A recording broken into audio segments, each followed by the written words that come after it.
Halo Assalamualaikum teman-teman, selamat datang di channel saya Silky Cats bersama saya Halim. Di video kali ini, video kali ini saya nggak lagi bikin edukasi. Video kali ini saya pengen ngejawab pertanyaan teman-teman.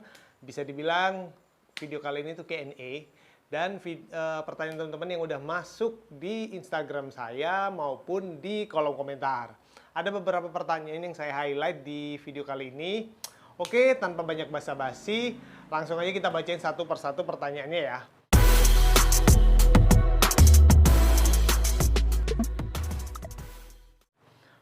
Oke, pertanyaan pertama. Menurut Silky Cat, wet food yang bagus untuk kucing itu yang seperti apa? Atau merek apa, terutama untuk jenis Persian? Kalau wet food ya, wet food Royal Canin oke. Saya juga pernah bikin review merek Ultimate Indulge kalau nggak salah itu ya. Itu juga lumayan oke. Sand Diet lumayan oke, tapi Sand Diet itu masih mengandung pork alias babi. Nah, kalau saya sendiri rekomendasi ya Royal Canin. Terus pertanyaan kedua. Tips supaya pipi kucing pig nose saat minum. Setelah minum pasti ninggalin stain.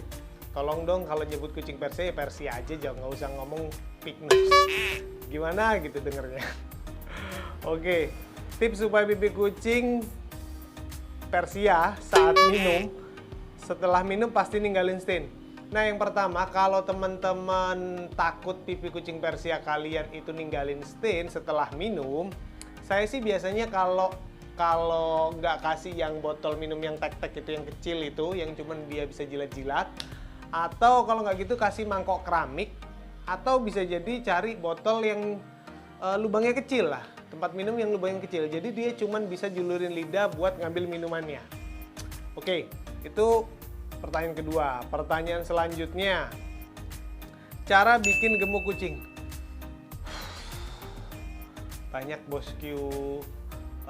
Coba tonton video saya selanjutnya. Kalau dirasa cara yang saya pakai itu terlalu ribet dan terlalu mahal, insya Allah next saya bakal bikin video cara praktis dan sedikit lebih murah buat teman-teman. Oke, pertanyaan selanjutnya, share dong tips perawatan kucing saat musim pancaroba. Nah, sebenarnya kalau kucing Persia itu di musim pancaroba, terutama kucing Persia yang kitten, itu kan biasa imunnya masih belum stabil, belum sebagus dewasa ya. Nah, cara pertama kita harus pastikan bahwa kucing kita itu imunnya lagi bagus-bagusnya tuh. Imunnya lagi bagus-bagusnya, nggak gampang drop. Kenapa? Ketika dia gampang drop, biasa yang terserang itu flu. Kalau nggak flu biasa virus kalisi, kalau nggak gitu panle. Intinya jaga terus kucing kita supaya imunnya nggak drop. Yang kedua, jangan telat vaksin. Jadi vaksin itu fungsinya untuk menjaga si kucing supaya nggak gampang drop ketika ada virus yang masuk ke tubuh kucing kita. Yang ketiga, tips selanjutnya dari saya ketika musim pancaroba, maksimalkan vitamin yang masuk ke badannya dan maksimalkan kebersihan kucing-kucing kalian. Sementara tipsnya itu aja dulu. Kalau ada tips lain bakal saya share selanjutnya. Tapi yang saya lakukan untuk kucing-kucing saya ketika pancaroba yaitu saya maksimalkan imunnya, saya pastikan vaksinnya nggak telat, saya kasih multivitamin yang buat ngeboost imunnya, terus saya jaga kebersihan kamar kucingnya dan usahakan nggak banyak kucing keluar masuk atau dia berinteraksi dengan kucing baru di masa-masa pancaroba. Oke, pertanyaan selanjutnya, kenapa kucing betina habis kawin susah makan? Sebenarnya bukan karena habis kawin susah makan ya. Biasanya kucing birahi itu nafsu makannya menurun. Nah, ketika kucing itu habis kawin susah makan, berarti kucing teman-teman tuh masih di masa haid, di masa birahi. Saran saya, ketika kucing kalian tuh masih di masa birahi, dibantu respect. Saya seperti itu, tapi kucing saya itu nggak pakai nunggu birahi atau nggak birahi, saya sepet tiap hari. Kenapa? Takutnya kan ada kucing itu yang mut-mutan kalau makan, terus kadang makannya sedikit. Saya pengen memaksimalkan kucing saya itu supaya berat badannya di top performance lah. Jadi dia itu benar-benar di berat badan yang ideal dan maksimal untuk umur dan kelamin mereka. Oke. Pertanyaan selanjutnya. Kucing kalau tidur bagusnya lampunya dinyalain atau dimatiin? Ya dimatiin lah. Kalau malam ya kamar kucing saya matiin. Pagi saya nyalain lagi. Oke. Vitamin yang bagus buat bos bulu apa, Mas? Vitamin apa dulu nih? Kalau vitamin buat bulu ya cari buat vitamin bulu. Vitamin buat imun. Kayaknya ini pertanyaannya nggak terlalu spesifik, jadi saya agak bingung ngejawabnya. Mungkin teman-teman kalau pengen ada yang ditanya yang sedikit lebih spesifik, jangan kayak gini. Saya bingung jawabnya kalau vitamin yang bagus. Vitamin buat apa dulu? Oke. Bahas masalah kesehatan mulut di kucing. Kesehatan mulut di kucing. Saya nggak terlalu yang gimana-gimana ya, terus terang masalah kesehatan mulut di kucing ya.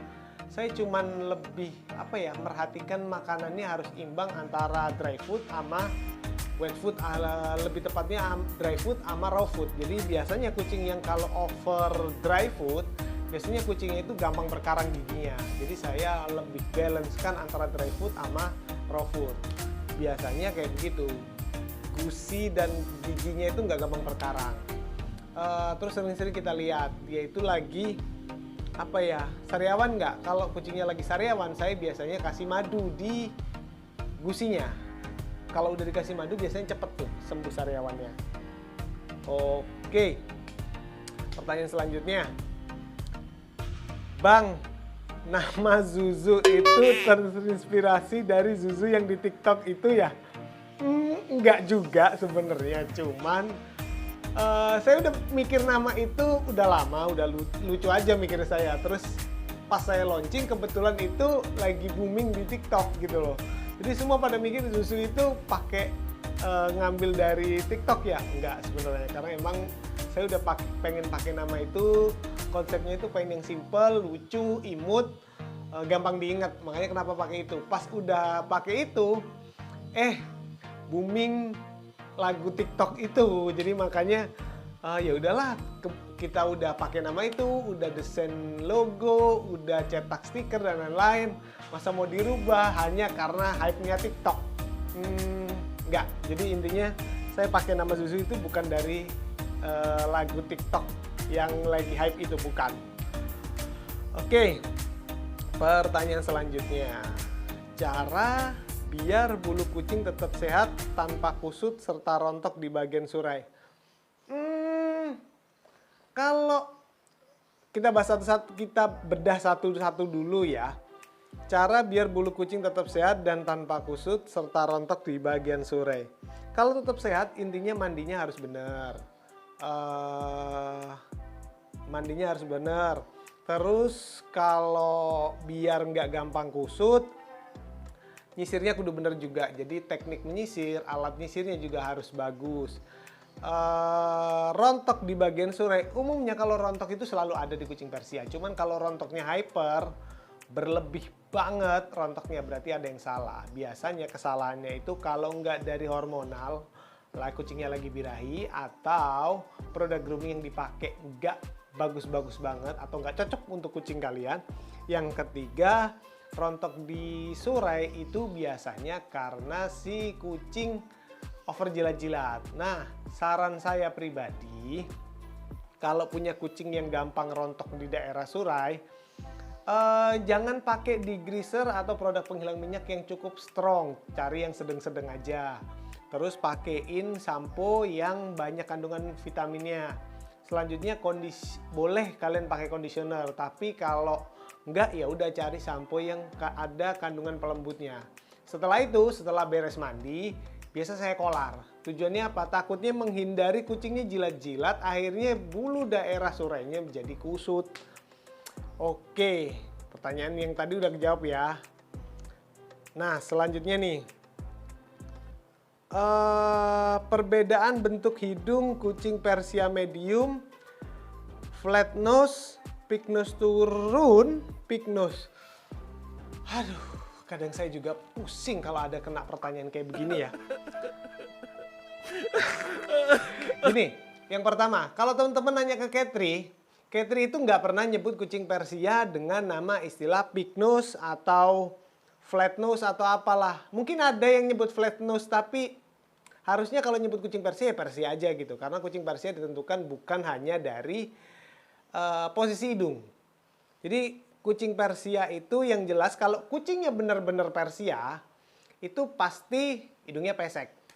Masalah sebutan pig nose itu kan sebutan dari teman-teman cat lover ya. Pig nose, pig itu naik, jadi hidung yang naik. Nah kalau istilah pig nose turun itu kadang saya suka pusing gitu loh. Pig itu kan artinya naik. Nose, pig nose, hidung naik gitu kan. Kalau pig nose turun saya bingung. Masa hidungnya naik turun gitu kan. Jadi istilahnya itu nggak tepat. Mungkin yang sepengetahuan saya istilah pig nose turun itu kucingnya pesek tapi nggak nancep banget. Nah kalau di istilah Katri itu kita melihat kucing Persia terutama kalau kita pakai standarnya Ica ya. Nggak harus hidungnya itu bener-bener nancep sampai di tengah-tengah mata, enggak. Intinya kucingnya punya break patahan hidung dan patahan itu hidungnya itu di tengah-tengah mata. Itu standar ras Persia harusnya seperti itu. Biarpun batang hidungnya agak turun, sebenarnya nggak apa-apa. Terus flat nose. Flat nose itu gimana ya? Itu kan hanya istilah dari teman-teman cat lover ya. Sebenarnya kalau kita bicara ke standar kucing Persia,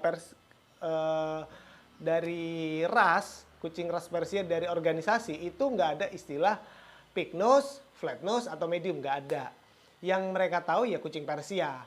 Cuman hidungnya itu ada yang naik sama turun. Turun itu biasanya itu disebutnya flat nose sama teman-teman cat lover. Tapi ini standarnya pastinya nggak ada teman-teman.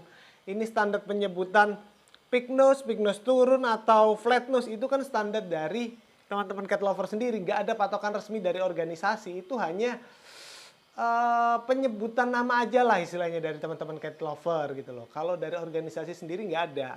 Dan kalau kucing Persia yang benar-benar pure atau murni kucing Persia itu nggak mungkin dia hidungnya sampai mancung banget. Agak turun iya, tapi kalau mancung banget nggak mungkin. Cara ngelihatnya dia benar-benar Persia atau enggak ya udah lihat bapak ibunya di sertifikatnya ada nggak. Kalau nggak ada kakeknya naik ke atas gitu loh.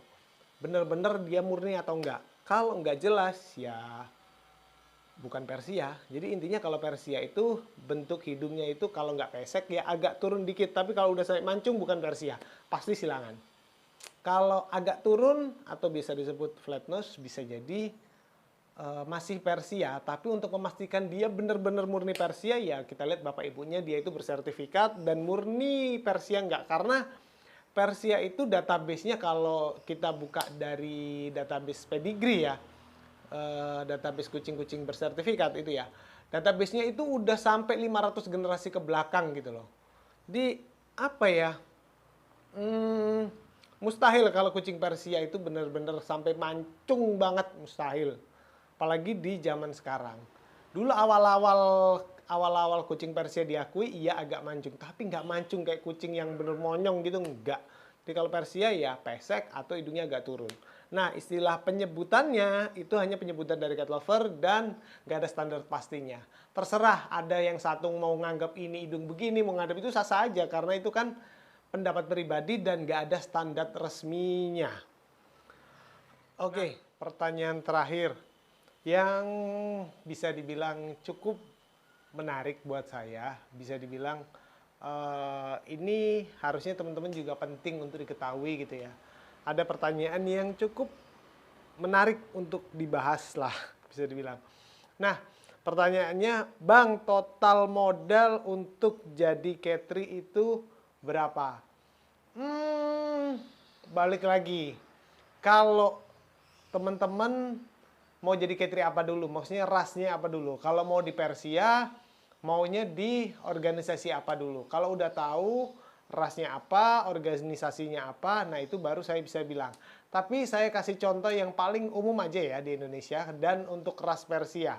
Nah, kalau kita afiliasinya bisa dibilang Katri-nya itu terregister di ICA atau VIVE, nah itu kan syarat buat Cat3 di tahun 2020 dan 2021, setahu saya nih ya, syarat yang masih berlaku, itu 1 pejantan dan 2 betina. Kalau kita hitung dari parent stock aja nih 3 ekor, untuk itu peraturan di Jawa ya, buat teman-teman yang di luar Jawa, itu kalau Cat3 Persia yang terregister di ICA itu 1 jantan 1 betina. Tapi untuk Jawa 1 jantan 2 betina. Nah kalau kita ambil rata-rata kucingnya aja nih 15 juta. Jadi untuk 3 ekor parent stock jadi 1 jantan 2 betina itu berarti total 45 juta. Itu baru dari kucing. Belum lagi dari kandang, produk grooming, sisir, dan lain-lain itu saya ambil rata-rata yang murah-murah aja lah. Jadi 5 juta. Jadi kurang lebihnya itu 50 juta. Ditambah ya AC terus dan lain-lain. Ya total 60 juta lah. Itu paling murah kalau indukan kita itu lokal semua. Nah kalau impor, ya impor kurang lebih harga terendah impor 50 lah. Saya ambil rata-rata 50 lah. Kalau 3 ekor ya 150, ditambah kandang, perawatan dan lain-lain 5-10 juta ya 160. Itu minimal. Jadi kalau ada yang bilang Cat3 kok kucingnya mahal-mahal? Relatif, ada Cat3 yang jual murah juga, tapi kalau teman-teman carinya kualitas ya pasti harganya pasti beda lah gitu loh. Apalagi kalau untuk yang kucing kontes, karena mereka sendiri biarpun parentnya impor, belum tentu langsung bisa cetak anakan bagus dan belum tentu kucingnya itu nggak rewel. Terus terang, saya punya jantan itu baru bisa kawin 4 tahun. Itu saya masukin dari Portugal, itu baru bisa kawin 4 tahun. Satu lagi saya masukin dari mana ya? Pokoknya indukan dia itu bapaknya dari Thailand, dari Pink Popal. Si emaknya itu dari Rusia, tapi saya ambil entah dari Qatar, entah dari Kuwait. Itu saya masukin nyampe Indonesia kurang lebih hampir 70 lah ya. Umur 1,5 tahun meninggal. Nah, itu hampir 70 melayang. Jadi istilah kata Cat3 itu perjuangannya gede, teman-teman. Kalau teman-teman kira itu jadi Cat3 itu cuma cari duit, boleh. Ya gitulah, pokoknya intinya jadi Cat3 itu nggak melulu tentang duit. Kalau emang jadi Cat3 langsung kaya, auto tajir, ya saya udah beli rumah banyak, mobil saya udah banyak berjejer. Nggak segampang itu teman-teman, jadi Cat3 itu. Intinya jadi Cat3 itu kalau motifnya cuma cari duit, pikir-pikir ulang. Oke, pikir-pikir ulang, serius pikir-pikir ulang. Karena biaya ngerawatnya berapa, belum ikutan kontes. Sekali kontes itu ya, kalau luar kota nggak kurang dari 3-5 juta. Hotelnya berapa, tiket pesawatnya berapa, pendaftarannya berapa, makannya kita berapa. Wah, banyak lah. Jadi kalau orang ngomong Cat3 itu cari duit dan auto tajir, coba dipikir lagi ya sebelum ngomong gitu. Kadang kalau ada orang ngomong gitu, saya juga kesel juga gitu loh. Karena emang terus terang kalau sistemnya semua dianggap kayak gitu, ya saya udah langsung auto tajir gitu loh. Oke, pertanyaan. Oke, ini ada satu lagi nih kayaknya cukup menarik. Bang, kenapa jarang bikin video? Yang pertama, saya ngurus kucing sendiri. Saya lagi fokus ngembangin brand perawatan kucing juga. Yang ketiga, YouTube ini istilah kata gitu, kalau saya bener-bener free, senggang baru saya bikin konten. Tapi kalau saya mau disuruh rutin terus seminggu sampai 3-4 kali, untuk sementara waktu belum. Mungkin nextnya bakal bisa, tapi untuk sementara waktu belum. Karena saya belum ada tim, saya masih sendiri nge-record sendiri nih, kameranya tuh di situ. Belum lagi ntar ngedit sendiri. Kalau disuruh rutin, insya Allah doain aja. Ntar saya punya tim, saya ada yang ngurusin kucing-kucing saya punya catboy banyak. Ada tim juga buat marketing produk saya sendiri. Insya Allah doain aja ya teman-teman. Saya istiqomah seminggu 3-4 kali ngebagi video yang bermanfaat buat teman-teman. Oke, sekian dulu Q&A dari saya, dan terima kasih buat teman-teman yang udah respon dan teman-teman yang udah ngasih pertanyaan. Tanpa kalian saya bukan siapa-siapa. Wassalamualaikum warahmatullahi wabarakatuh. Jangan lupa klik like ya videonya, subscribe channel saya, dukung saya terus supaya saya semakin semangat ngebagiin konten-konten yang bermanfaat buat teman-teman. Assalamualaikum warahmatullahi wabarakatuh.